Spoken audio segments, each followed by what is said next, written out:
अस्सलाम वालेकुम जी। अच्छा, ये सीरीज़ की दूसरी वीडियो है। इंशाल्लाह आज की इस वीडियो में हम लोग 51 से स्टार्ट करेंगे और 100 तक इनको कंप्लीट करेंगे। तो जो ये फ़र्स्ट टाइम ये वीडियो देख रहे हैं तो हम लोगों ने फूड टेक्नोलॉजी के हवाले से ये सीरीज़ स्टार्ट की है, जिसमें हम लोग ख़ास तौर के ऊपर ना असिस्टेंट फूड सेफ्टी ऑफिसर जो PPSC का एग्ज़ाम है उसको लेके चल रहे हैं। वैसे भी ये ओवरऑल ही ये जो MCQs हैं फूड टेक्नोलॉजी के रिलेटेड वो आप लोगों के लिए बड़े हेल्पफुल होंगे। अगर आप फूड टेक्नोलॉजी के स्टूडेंट हैं, BS का एडमिशन टेस्ट दे रहे हैं, MPhil का एडमिशन टेस्ट दे रहे हैं, PhD का एडमिशन टेस्ट दे रहे हैं, या ओवरऑल स्कॉलरशिप्स के लिए अप्लाई कर रहे हैं बाहर, या ओवरऑल इंटरव्यू के हवाले से भी ये क्वेश्चन जो है ना ये काफ़ी अहमियत के हामिल हैं जी। तो जो हमारा फर्स्ट क्वेश्चन है 51 वो है जी, the legislation named inter alia was practice by. इसका आंसर है जी B, ancient Irish. Inter alia का मतलब क्या है जी, अमंग अदर्स। अच्छा, नेक्स्ट क्वेश्चन है जी 52, food laws in individual countries of Europe were introduced for individual products during none of these. इसका आंसर है जी डी, नन ऑफ दीज।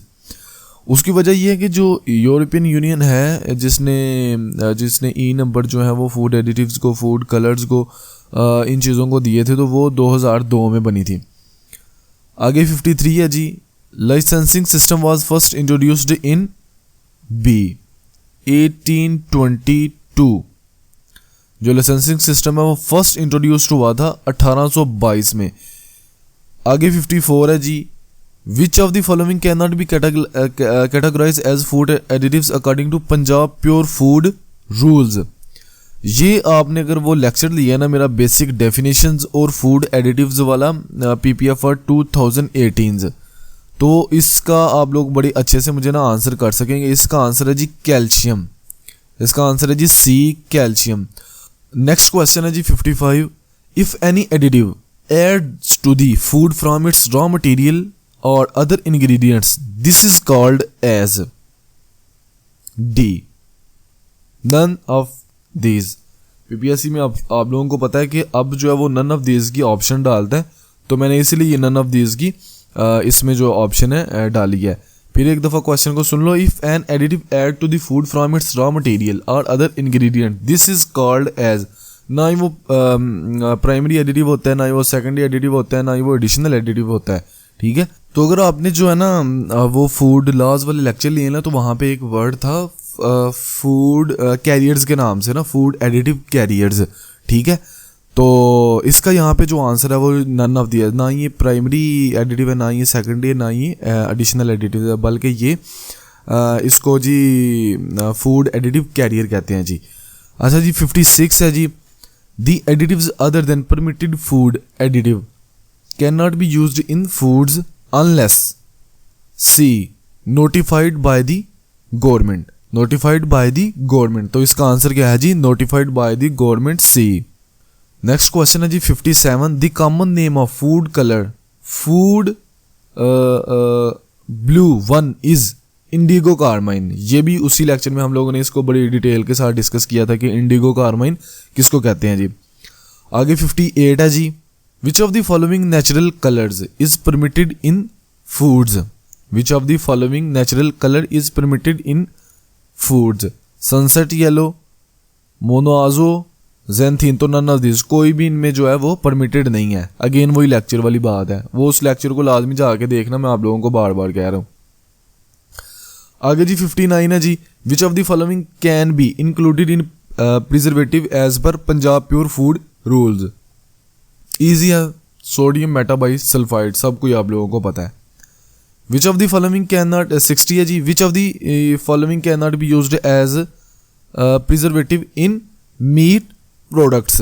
तो इसका है जी A, sulphur dioxide, sulphur dioxide ए।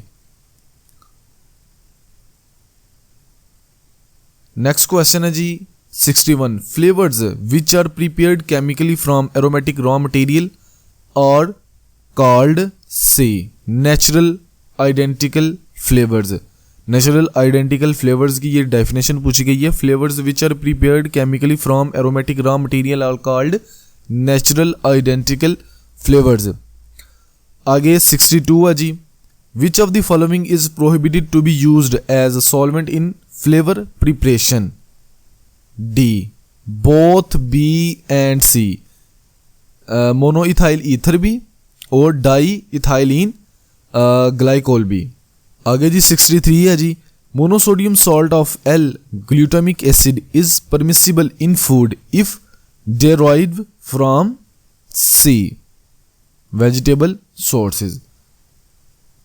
इसका आंसर है जी सी। आगे 64 है जी, yeast extract is permissible in foods if it is derived from B Saccharomyces cerevisiae। ये वही यीस्ट है जो आमतौर के ऊपर आपकी जो पिज़्ज़ा डो है उसमें यूज़ होती है, पिज़्ज़ा डो में यूज़ होती है। ओवरऑल ये जो ब्रेड मैन्युफैक्चरिंग होती है उसमें ये Saccharomyces cerevisiae यीस्ट जो है ये बहुत ज़्यादा यूज़ होती है जी। आगे 65 है जी, an operator whose food causes an injury to a person shall be liable for C imprisonment of 3 years and fine of 1 million rupees, कि उसको 3 साल की जो है वो जेल होगी और 10 लाख रुपया उसको जुर्माना होगा अगर किसी प्रीमिसेस से खाना खाने की वजह से वो बंदा जो है उसको कोई नुकसान पहुंचता है तो। आगे जी 66 है, inorganic colors and pigments can only be used in food in very small quantity। गलत है जी, false है जी ये। आगे है जी 67, the use of artificial color is conditionally permitted in raw foods। B ये भी गलत है जी, the use of artificial raw color is conditionally permitted तो नहीं, permitted नहीं है जी वो। आगे है जी 68, portable water can not be used as a diluent or filler in food colour preparation. गलत है, हम लोग यूज कर सकते हैं तो इसका क्या है जी फॉल्स। आगे 69 है जी, अ होटल और restaurant can be registered only if all of above. इसका आंसर है जी ऑल ऑफ अबव। इसको पढ़ लेते हैं एक दफा। It confirms to prescribe condition of health, hygiene and comfort. तो सही है जी, उसको हेल्थ जो होती है जो वहाँ पे काम कर रहे हैं उनकी अच्छी होनी चाहिए, उनको कोई बीमारी नहीं होनी चाहिए। होटल में ओवरऑल हाइजीनिक कंडीशन होनी चाहिए, बैठने के लिए कंफर्ट होनी चाहिए, बिल्डिंग जो है वो स्ट्रक्चरली सेव होनी चाहिए और स्टाफ भी जो है वो मेडिकली फिट होना चाहिए। तो इसका क्या आंसर होगा जी डी ऑल ऑफ अबव। आगे जी क्वेश्चन नंबर 70 है जी, a license granted under hotel and restaurant act remains in force for a period of 1 year. C इसका आंसर है जी 1 ईयर। 71 है, the registration of a hotel या restaurant can be cancel if uh its business is wholly और partly discontinue without approval. तो इसका जो इस हिसाब से अगर ये करेगा अपने बिजनेस को विदाउट अप्रूवल जो है वो पार्शली या कंप्लीटली तौर के ऊपर वो जो है ना ख़त्म कर देगा तो उसका जो रजिस्ट्रेशन जो है होटल का वो लाइसेंस जो है वो कैंसिल कर दिया जाएगा जी।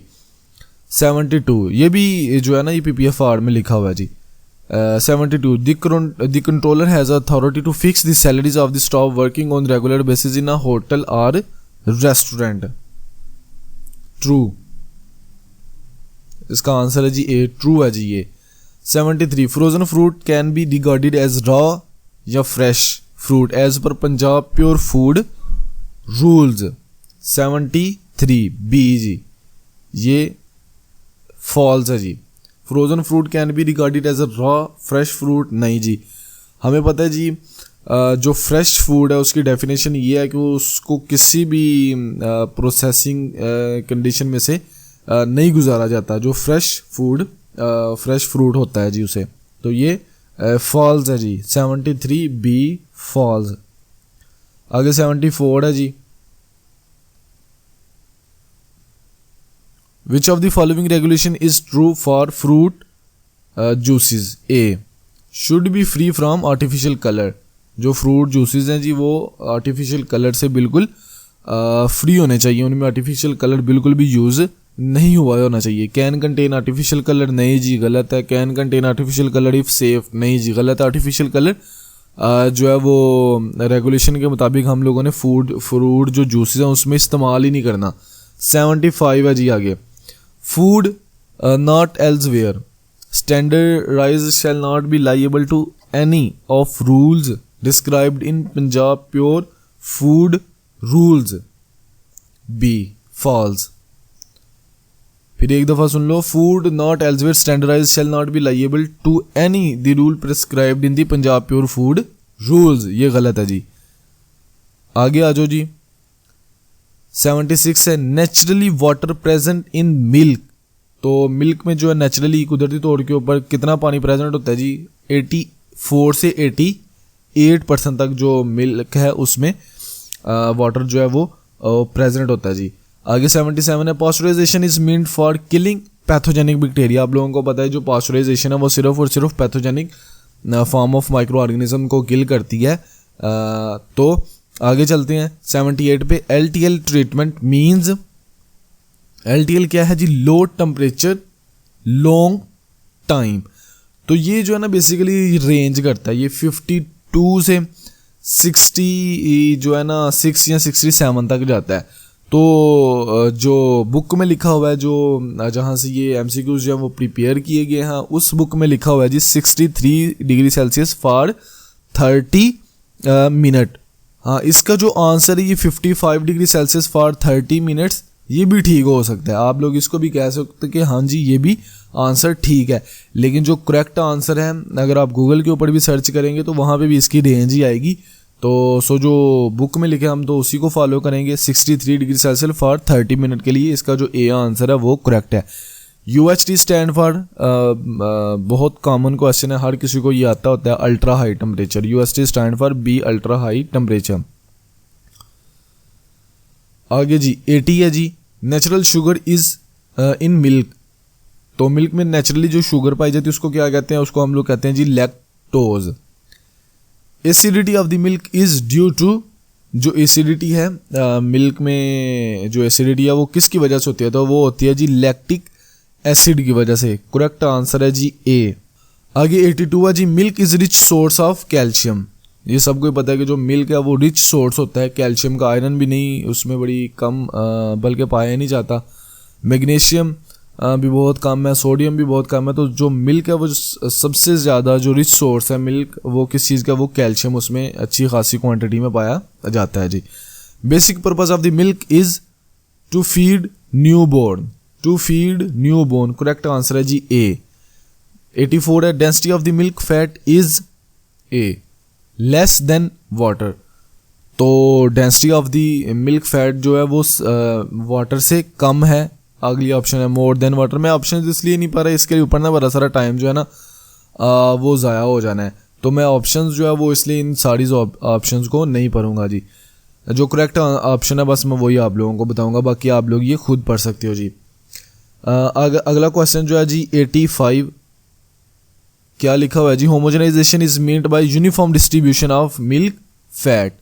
ठीक है, uniform distribution of milk fat को हम लोग क्या कहते हैं जी? होमोजेनाइजेशन। जो फैट है ये भी PPFR 2018 का जो लेक्चर है उसके ऊपर हम लोगों ने इसके ऊपर डिटेल से बात की थी कि हम लोगों ने मिल्क को इस तरह चर्न करना है कि उसका जो फैट है वो ख़ास टाइम तक मिल्क से खुद ब खुद सेपरेट ना हो। तो इसको क्या कहते हैं जी? Homogenisation, uniform distribution of milk fat. आगे 86 है pH of fresh milk is. जो फ्रेश मिल्क है उसकी pH कितनी होती है जी? उसकी pH होती है 6.5 से 6.7 तक, 6.5 से 6.7 तक। 87 है fat from milk can be separated by, fat from milk can be separated by D centrifugation. आप लोगों को पता ही है कि सेंट्रीफ्यूगेशन ही ऐसा मेथड है जब हम लोग मिल्क को घुमाते हैं किसी भी बर्तन में, तो क्या होता है जी? सेंट्रीफ्यूगेशन फोर्स की वजह से जो लाइटर पार्टिकल्स होते हैं वो ऊपर आ जाते हैं, क्योंकि जो फैट है उसकी डेंसिटी जो है वो मिल्क से कम है, तो वो सेंट्रीफ्यूगेशन के प्रोसेस के थ्रू जो है ना उसको सेपरेट किया जा सकता है। आगे 88 है जी, लैक्टोज इज़ अ डाइस्क्राइड। ये सबको ही पता है कि लैक्टोज जो है वो कार्बोहाइड्रेट की कौन सी टाइप है जी, वो डाइस्क्राइड्स है जी। 89 है, low quality milk protein when react with alcohol it precipitate. सबको पता है जी, जब जो लो क्वालिटी मिल्क प्रोटीन है वो अल्कोहल के साथ रिएक्ट करती है तो वो प्रेसिपिटेशन हो जाती है जी। अगला जी 90 है जी, yogurt is made by fermentation. तो फर्मेंटेशन ही एक ऐसा प्रोसेस है जिसके ज़रिए हम लोग कर्ड को, दही को, योगर्ट को बना सकते हैं जी। 91 है, UV treatment of kill, UV treatment. आगे 91 है जी, UV treatment of milk kill microorganism. जो अल्ट्रा वायलेट रेज का जो ट्रीटमेंट होता है वो किन को जो है वो किल करता है, तो वो माइक्रो ऑर्गेनिजम्स को किल करता है जी। आगे 92 है जी, साइनर्सिस मीन्स सेपरेशन ऑफ वे। ये इंपॉर्टेंट क्वेश्चन है। साइनर्सिस मीन क्या है जी, सेपरेशन ऑफ वे। 93 है जी, Gerber method is used for the determination of fat. Again important question है जी, गर्बर मेथड एक ऐसा मेथड होता है जो मिल्क में फैट को क्वांटिटी को डिटरमाइन करने के लिए यूज़ किया जाता है जी। 94 है, which one is not fermented product, which one is not fermented product. तो मिल्क पाउडर जो है वो फर्मेंटेड प्रोडक्ट नहीं है, योगर्ट, चीज़, योगर्ट ये जो है ये फर्मेंटेशन की प्रोडक्ट्स हैं जी। आगे 95 है जी, योगर्ट कल्चर कंटेन 95। आगे 95 है जी, योगर्ट कल्चर कंटेन स्ट्रेप्टोकोकस। तो ये वाले बैक्टीरिया स्ट्रेप्टोकोकस जो होते हैं वो योगर्ट के कल्चर में पाए जाते हैं जी। In dairy and food industry CIP stand for clean in place. Clean in place इसका मतलब है जी क्लीन इन प्लेस। ये आप लोगों को पता है कि इसकी 2 टाइप्स होती हैं, एक 3 होती है और एक 5 CIP होती है और एक 3 CIP होती है। उसके ऊपर भी नेक्स्ट जो लेक्चर्स आएंगे बुक के उसके ऊपर भी हम लोग काफ़ी डिटेल से बात करेंगे इंशाल्लाह। इंपॉर्टेंट टॉपिक है ये CIP का ना। 97 है जी, lactation in milch animal starts. Milch animal कौन से होते हैं, जो दूध देते हैं जी। कहता है उनमें जो लैक्टेशन है वो कब स्टार्ट होती है, वो स्टार्ट होती है जी आफ्टर कॉविंग। कॉव क्या होता है, जो बछड़ा होता है, जो छोटा बच्चा होता है उसकी पैदाइश के बाद जी कहता है स्टार्ट होती है। 98 है जी, हाउ मैनी लैक्टेशन साइकिल अ को कंप्लीट इन 1 ईयर।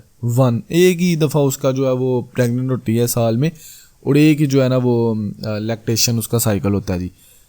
99 है जी, which of the following factors effect milk composition. D जी, ऑल। एनिमल फोडर हो गया, लैक्टेशन साइकिल हो गया, एनिमल ब्रीड, ये सारी चीज़ें जो है वो मिल्क की कंपोजिशन को इफेक्ट करती हैं जी।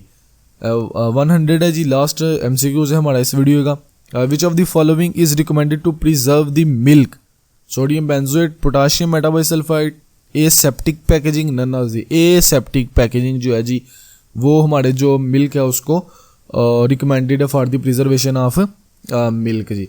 उम्मीद करता हूँ दोस्तों आपको ये वीडियो अच्छी लगी होगी। अगर आपको वीडियो अच्छी लगी या आप किस तरह का मटेरियल चाह रहे हो वो भी मुझे लाजमी कमेंट सेक्शन में बताइएगा। तो मिलते हैं नेक्स्ट वीडियो में, तब तक के लिए मुझे दें इजाज़त जी, अल्लाह हाफिज़।